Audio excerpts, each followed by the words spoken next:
I had been suffocating in the noise and rush of everyday life for far too long. The endless traffic, the oppressive crowds, the ceaseless buzz of screens and notifications, it felt like a constant assault on my mind.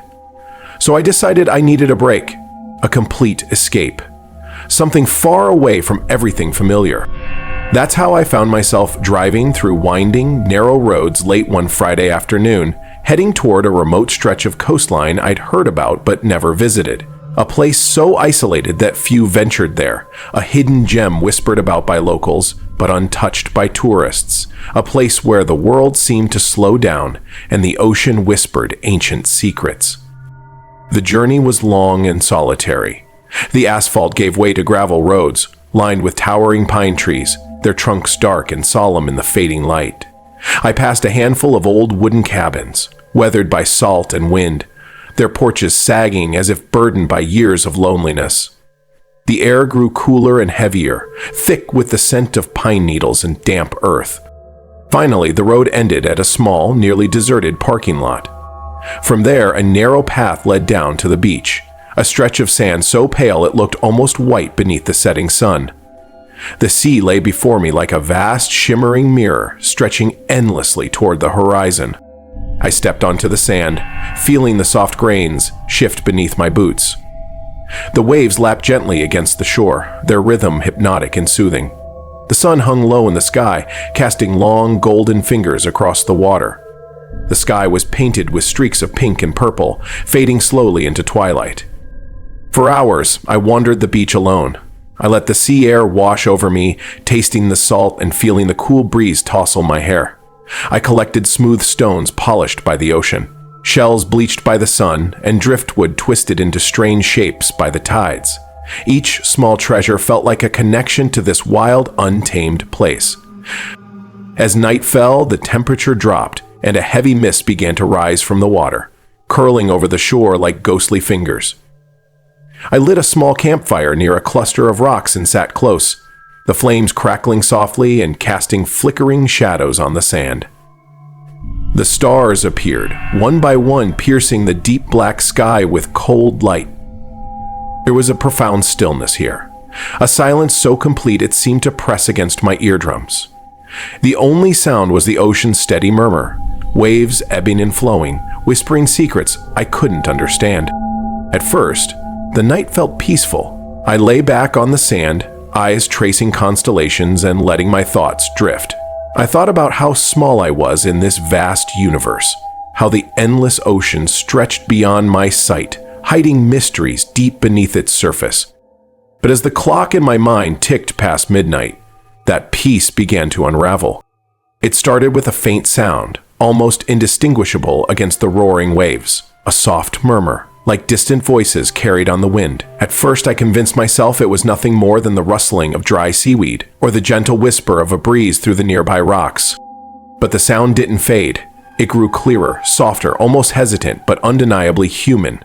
Whispering voices, pleading and sorrowful, curling around me like mist. I sat up, heart pounding in the quiet night. The voices seemed to rise from the water itself, from the dark depths where the moonlight barely reached. Curiosity warred with fear as I stood and walked slowly toward the shoreline. The cold water licked at my ankles, icy and sharp. The whispers grew louder, though still too faint to make out words, and the feeling of being watched prickled along my skin. Then, without warning, something brushed against my ankle, cold, slick, like the touch of something not quite solid, or worse, something wet and alive. I yanked my foot back, nearly stumbling as my heart slammed in my chest. I stared into the black water, straining to see what had touched me. And there, barely breaking the surface of the dark sea, was a face, pale as moonlight, slick with water and strands of seaweed clinging to tangled hair. Hollow eyes that seemed to swallow the light, deep and empty, like dark wells into some drowned abyss. The lips parted, quivering silently, but no sound came from that mouth. I froze, unable to look away, my breath caught in my throat. The whispers swirled around me now, no longer distant but pressing in, desperate, pleading, mournful. Then, just as suddenly as it appeared, the face slipped beneath the waves. The water closed over it like a curtain, leaving only the endless blackness behind. I didn't wait to see what came next. I turned and ran, stumbling over wet rocks, tripping on driftwood, ignoring the burning in my lungs and the pounding in my ears. I raced back to my car as fast as I could, fingers fumbling at the door handle in panic. Inside the car, the engine roared to life, and I sped away from the beach, from the water, from those eyes, from the endless whispered warnings. Even miles away, as the landscape changed from wild shore to sleepy town to busy highway, I couldn't shake the feeling that something had followed me. A presence lurking just beyond sight, waiting, watching. That night, and many nights since, I lie awake, haunted by the image of that face, the wet hair, the hollow eyes, the silent plea. I don't know what it was. A ghost? A spirit? Or something far older and darker? But I know one thing for certain. Some places keep their secrets beneath the waves, and sometimes those secrets reach out to you, desperate for someone to listen. That summer, our family decided to escape the unrelenting heat and noise of the city, seeking refuge for a weekend at a popular coastal town famous for its golden beaches and salt-tinged breeze. It was the kind of place filled with laughter, seagulls, and the occasional splash of cold waves against sun-warmed rocks. My parents wanted to reconnect, and my little brother, full of boundless energy and an imagination too big for his own good, was thrilled at the idea of endless hours on the sand. We rented a modest beach house, worn but charming, just a few steps from the shore. It smelled faintly of salt and old wood, the windows overlooking a stretch of untouched beach dotted with shells, seaweed, and the footprints of passing seagulls. My younger brother was instantly captivated by the sand. From dawn to dusk, he buried his hands deep into it, molding and shaping until it resembled the castles he had seen in his picture books. On the first day, he built simple towers with walls that barely stood tall. But by the second day, his determination reached a fever pitch. The moment we arrived at the beach, he began work on what would become his masterpiece. I remember the hours he spent, knees sinking in wet sand, sweat dripping down his forehead, his tongue poking out in concentration. He crafted enormous battlements with delicate archways, spiraling towers reaching ambitiously toward the sky, and moats filled with water reflecting the bright midday sun. Passers-by slowed their strolls to admire the castle, snapping photos and murmuring praises. It was as if a tiny kingdom had risen from the grains of sand itself, alive with imagination and wonder. As the sun began to lower, the castle cast long shadows on the beach, golden and warm under the amber light.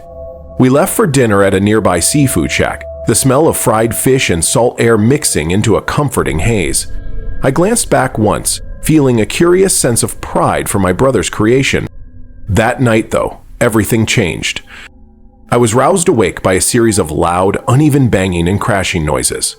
The sounds echoed from outside our beach house, pounding against the wooden frame like an unseen force desperate to break in.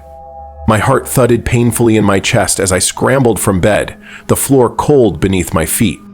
I threw open the curtains to the porch and gasped. The sandcastle was still there on the beach, but it had transformed into something dark and unnatural. The warm golden sand had turned black, slick as wet tar, absorbing the moonlight instead of reflecting it. Its shape writhed and shifted, the once straight battlements twisting like grasping fingers clawing at the sky. The delicate arches seemed to melt, distorting into grotesque forms that whispered of something deeply wrong. Shadows flickered inside its walls as if it breathed a malevolent life of its own. Frozen in place, I heard a blood-curdling scream from down the hall. My brother. I bolted back inside, finding him sitting on the floor of his room, clutching his blanket like a shield. His face was pale, eyes wide with unspeakable fear. "Something's under the sand," he choked out, voice shaking. "It's watching me. It's alive. I saw eyes, glowing, staring right at me from beneath the beach." I didn't know what to say, how to comfort him. The terror in his voice was raw and contagious. We grabbed flashlights and raced outside, desperate to confront whatever horror had claimed our vacation. But the sandcastle was gone. Where the magnificent fortress once stood, there was only a shattered pile of blackened sand. It lay scattered like the remains of a burnt offering, sticky and unyielding under our feet. I remember the air growing heavy, the ocean breeze turning cold and biting. The salty waves whispered an eerie lullaby, almost mournful in their rhythm. The night seemed to pulse with a silent, watchful presence, as if the darkness had settled not just on the sand, but in our very souls. The following days were tense and fragile. My brother refused to approach the beach, terror flaring whenever the wind stirred the sand. Our family tried to laugh it off, chalking it up to overactive imagination or stress, but no one could deny the profound unease that hung like a cloud above us. When we tried to explore the beach during the daylight, the sand felt coarse and unwelcoming beneath our feet. We found strange blackened grains in pockets near where the castle had stood, sticky to the touch and cold even in the heat of the afternoon sun. I still remember how my brother would sit on the porch, eyes fixed on the horizon, whispering to himself about what lurked beneath the shifting sands. He swore it was watching, waiting for night to fall again. As the years passed, that memory never faded. The image of the darkened castle writhing like some living nightmare haunted my dreams. The warning was clear. Some things beneath the surface are better left undisturbed, hidden in the depths of shifting sand and shadow. Even now, whenever I see a child building a sandcastle, I feel a chill run down my spine. The grains of sand sparkle innocently in the sun, but I know what lies beneath can be dark, ancient, and waiting for its moment to rise again.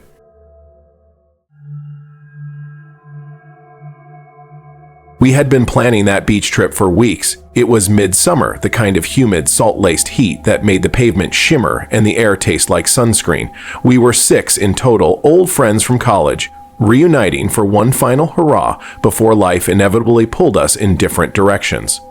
We chose a small coastal town nestled between 2 cliffs, known for its wide, unspoiled beaches and a shallow, clear shoreline that stretched for what seemed like miles.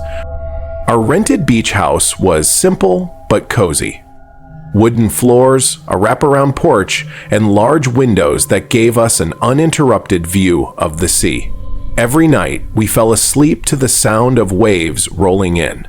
Every morning, we woke to a dazzling horizon of endless blue. Jake was the liveliest of the group. He had always been bold to the point of recklessness, the kind of guy who would dive headfirst off a cliff just for the thrill of it. On the second day, the sun was high and the beach was alive with laughter and music. We set up umbrellas and beach chairs, cracked open beers, and settled in for the afternoon. Jake, naturally, was the first in the water. He swam farther than anyone else, venturing beyond the designated safe zone where buoys floated lazily and lifeguards occasionally barked through megaphones.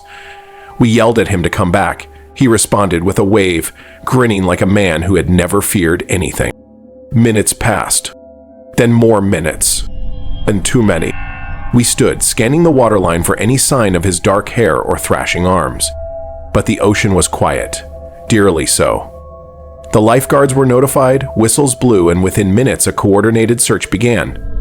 Jet skis and patrol boats circled the water, divers combed the seabed, and onlookers began to gather behind yellow tapes strung up hastily along the beach. Hours passed. The sun began to set. The water turned orange and blood red beneath the darkening sky, and still there was no sign of Jake. That night, none of us could sleep. We sat together in the beach house, the air heavy with worry and salt. The walls creaked with the tide, and every knock of wind against the siding made us flinch. The television played quietly in the background, but no one watched. Nobody spoke much. We just waited for a call, a knock, anything. Around midnight, strange things began to happen. The first thing I noticed was that our beach towels, still damp and sandy from the day before, were gone from the porch railing. At first we thought maybe someone had stolen them, but when we stepped outside, we found them in a perfectly arranged semicircle on the beach below, their ends overlapping slightly like flower petals. Footprints surrounded them, deep and erratic, like someone had walked in circles again and again, but the pattern was wrong. They weren't leading to or away from the towels. They simply appeared as though someone had materialized right there and vanished again. We tried to brush it off as a prank or maybe someone drunk wandering through our property, but the following night it escalated.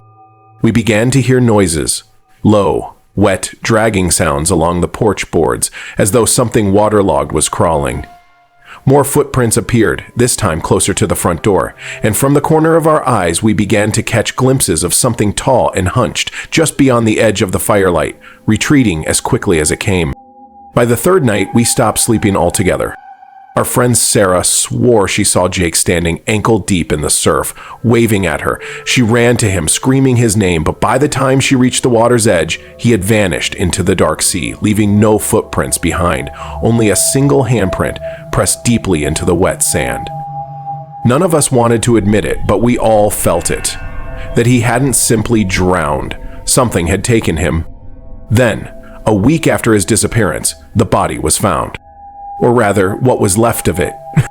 A fisherman discovered it tangled in seaweed near the inlet, wedged between rocks. The corpse was bloated, disfigured beyond recognition by time, salt, and whatever else had claimed it.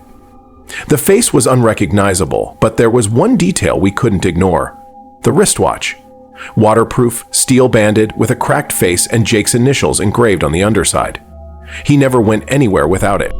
Despite the clear identification, the authorities never officially ruled him as deceased. The report simply labeled him as recovered remains, pending final autopsy. There was no public announcement, no funeral, just a quiet burial by the town's municipal office, no press allowed. We returned home after that, each of us carrying a different scar from that trip. But the story doesn't end there. Even now, when I go to sleep, I sometimes dream of the ocean. Not the calming blue of summer afternoons, but something darker, vast, endless, and cold. In my dreams, I'm standing at the shoreline, and someone is watching me from beneath the waves, not swimming, not floating, waiting. Last summer, I went to a beach far from that cursed place. Just a casual visit, no intentions to stay. But as I unpacked my bag, I found something I hadn't packed: a small clump of seaweed tangled around a rusted steel watch. It was the same kind Jake wore. And when I looked up, I could swear, just for a second, I saw a figure standing knee-deep in the surf, smiling that same familiar smile. Then it vanished with the tide. Jake is gone, but whatever took him isn't done with us yet.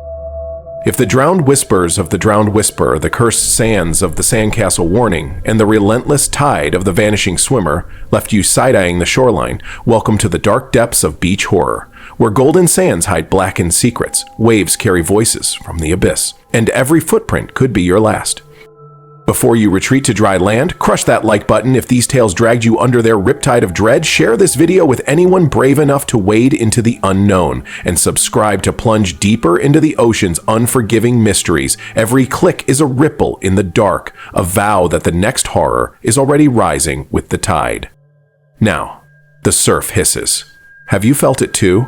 The cold brush of something alive in the waves? The shadow beneath your sandcastle's moat? Maybe you've glimpsed a figure where the tide meets the twilight, or heard a voice in the foam that wasn't the sea's. Whether it's a watch washed ashore, a fortress of tar-black sand, or a face in the midnight swell, we want to hear it. Confess your story in the comments, or send it bottled in sea glass. Your nightmare could be the anchor for our next descent, or the hook that drags us all under. To those already caught in the undertow, ring the bell to ensure you never miss a moonlit nightmare. Follow us into the brine on social media, where we dissect drowned legends, decode tidal curses, and dare to ask, what waits in the Mariana's shadow? Dive into the description for links, eerie sonar maps, and coordinates to the ocean's darkest trenches if you dare to swim deeper. As the sun dips and the gulls fall silent, remember this: the beach is not an escape, it's a threshold. The thing in the waves, the hunger beneath the sand, the smile that lingers in the surf, they've been here longer than shores have names. The line between paradise and purgatory is as thin as a seashell's edge, and in the dark, it cracks. So shake the sand from your shoes, count the shadows on the water, and if the tide whispers your name, don't answer. The ocean never gives back what it takes. Until next time, sunseekers and survivors, may your towels stay dry, your castle stay crumbled, and your swim stay shallow. But if they don't, we'll be here, listening for the splash in the silence. The waves remember, the depths lie. Sleep above the tide line.